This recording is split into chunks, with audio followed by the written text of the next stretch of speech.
నా దగ్గరికి ఏంటి అంటే సర్కమ్ అయిపోయిన తర్వాత కూడా ఎరెక్టైల్ డిస్ఫంక్షన్‌కి ఇబ్బంది పడుతూ వస్తూ ఉంటారు. ఈ ఫిమోసిస్ వల్ల సర్కంసెషన్ చేసుకొని తర్వాత ఎరెక్టైల్ డిస్ఫంక్షన్‌లోకి వెళ్ళిన వాళ్ళు కొంతమంది ఉంటారు. So, circum never induces erectile dysfunction. కానీ కొంతమందిలో ఏంటంటే సైకలాజికల్‌గా పెయిన్ ఉంటదేమో, ఇబ్బంది పడతామేమో అని చెప్పేసి వాళ్ళకి సబ్‌కాన్షియస్‌లో ఉంటుంది. బేసికల్లీ పెయిన్ లేదు సార్, అంతా మానిపోయింది.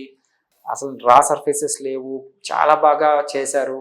Still I'm having erectile dysfunction అంటే బేసికల్లీ వాళ్ళకి ఎటువంటి హార్మోనల్ లోపాలుండవు. ఆబ్వియస్‌గా ముందు ఎరెక్షన్స్ వచ్చి సర్కమ్ తర్వాత మనకు ఎరెక్టైల్ డిస్‌ఫంక్షన్ వచ్చిందంటే it's clearly known that there is no hormonal deficiency. ఏంటంటే వారికి ఆర్గానిక్‌గా ఏమి ఇబ్బంది ఉండదు. సింపుల్‌గా ఏంటి అంటే వాళ్ళ కోరికలకు తగ్గట్టు అంగం స్తంభించదు. చిన్నగా ఈ స్తంభన లోపాలనేటివి వస్తాయి. వీళ్ళకి ఎగ్జామిన్ చేసి సింపుల్ పరీక్షలు చేసి మనము షాక్ వేవ్ థెరపీ ఇవ్వడం అనేది జరుగుతుంది. షాక్ వేవ్ థెరపీ అంటే ఇదేదో ఎలక్ట్రిక్ షాక్ కాదు. ఒక మసాజింగ్ టెక్నిక్. దీంతో ఏమవుతుందంటే అంగానికి లేని ఉత్తేజనము గానీ, ఆ స్టిమ్యులేషన్ గానీ ఇవ్వడం అనేది జరుగుతుంది. దాంతో చిన్నగా బ్లడ్ సప్లై అనేది ఇంక్రీజ్ అవుతుంది. బ్లడ్ సప్లై ఎప్పుడైతే ఇంక్రీజ్ అవుతుందో కోరికలకు తగ్గట్టు అంగం స్తంభిస్తుంది. సో, దాని తర్వాత సింపుల్‌గా ఈ ఎరెక్టైల్ డిస్‌ఫంక్షన్‌ని కరెక్ట్ చేయొచ్చు.